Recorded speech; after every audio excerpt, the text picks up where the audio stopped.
chairperson, and other chairperson. It's December 2019, New Year's Eve. We're surrounded with our friends. We're partying, having a great time. Some of us have our New Year's Eve kiss planned out, some of us don't. The clock counts down. 3, 2, 1. 2020! Woo! The last moment this year was happy.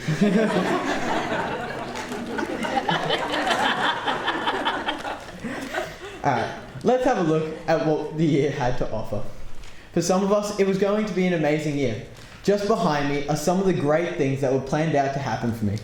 In January, I was going on my first trip overseas to China for a MUN conference. In April, we had holidays and Easter. In May, Pimlico is on.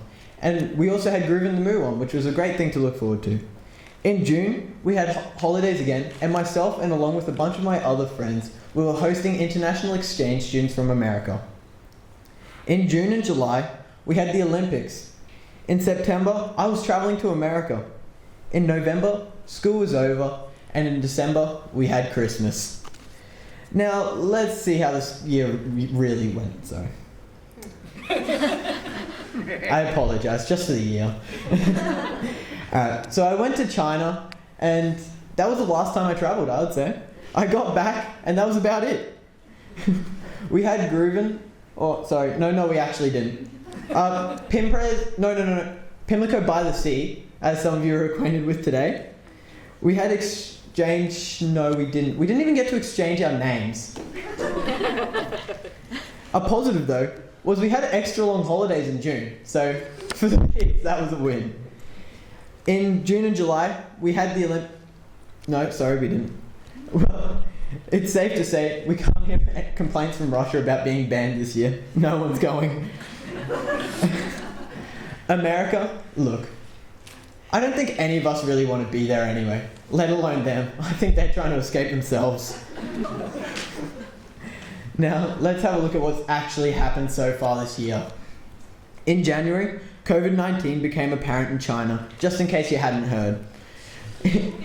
In January and February, South Australia caught a light and started to burn.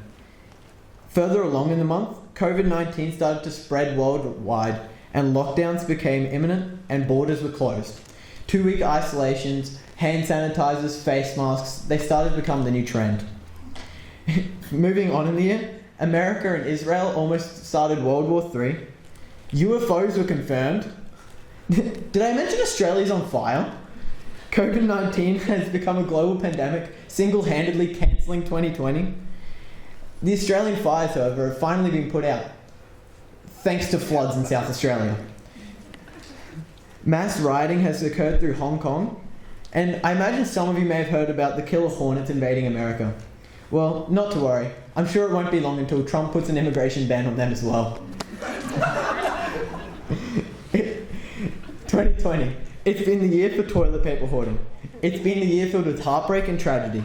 It's been the year we lost Bunnings snags. Look, let's look on the bright side though.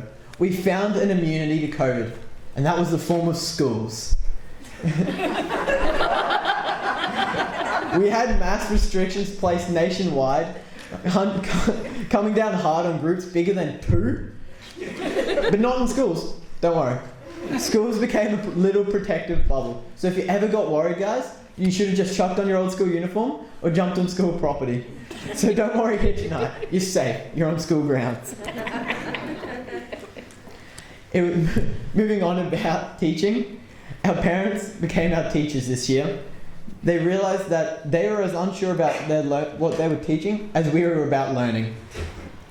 One business though that I do believe will boom from the lockdown though are hair salons. The amount of mothers that are going back to dye their hair the colours it was before lockdown, it would make any man rich. Now husbands, let's not get ahead of ourselves, alright? I'm sure all those plans we wanted to put forward, but we were actually putting off indefinitely, all the little projects we promised to do, but we weren't really going to do. Now's your time. Just remember guys, happy wife?